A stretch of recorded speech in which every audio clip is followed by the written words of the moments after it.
Hi, I'm Dr. Bertice Berry, and I want to tell you a story.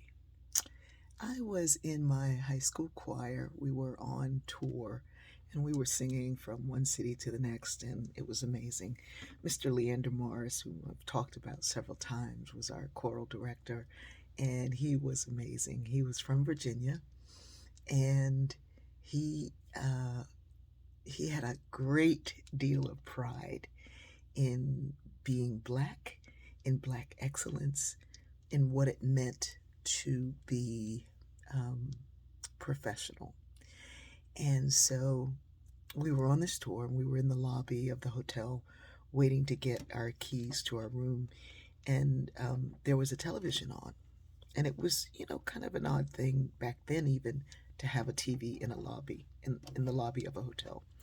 Um, Televisions everywhere is a new thing. Anyway, the newscaster announced that the king of rock and roll has died. And he was like, the king of rock and roll is dead. And Mr. Morris let out a wail. Oh, no, Lord. Little Richard is gone. It's too soon. It's too soon, Lord. It's too soon. And then the announcer came back and said, Elvis Presley has died. And Mr. Morris looked around and was like, Elvis Presley? Elvis Presley ain't no king of rock and roll. And from that moment until the end of our tour, we had to hear about the contributions of Little Richard and James Brown and Otis Redding and all of these people, and how there was no way in the world that Elvis Presley could have ever been the king of rock and roll. Here's the thing I want to share with you today. There are so many things that my white peers and friends and family members are just discovering the contributions of black folks in these Americas. And they are amazed and they are shocked that we are calm about their discovery. And the truth of the matter is, we grew up with this. We knew about Tulsa because we saw history presentations that were black.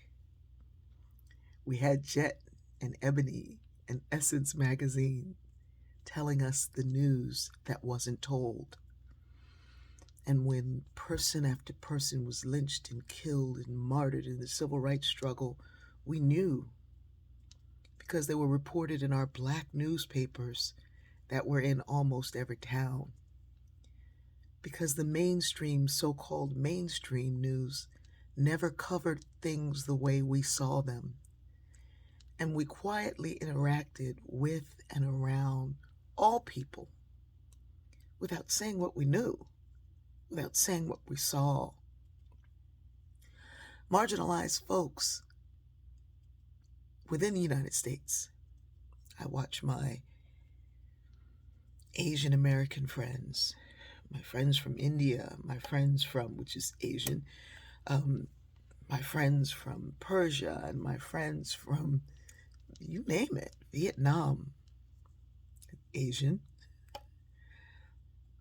my friends from Africa, my West Indian friends. They all hold on to culture. My Jewish friends, they hold on to an awareness of what's going on at home while living in the dominant society. And those who live in the so-called dominant society think that they don't need to know anything else.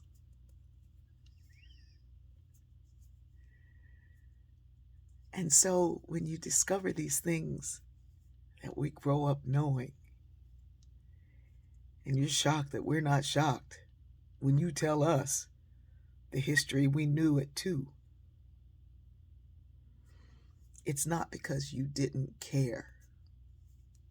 Maybe it is. It's because you never learned it.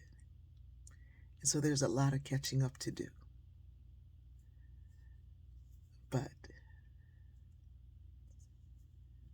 When you tell me about the king of rock and roll and I tell you about Little Richard,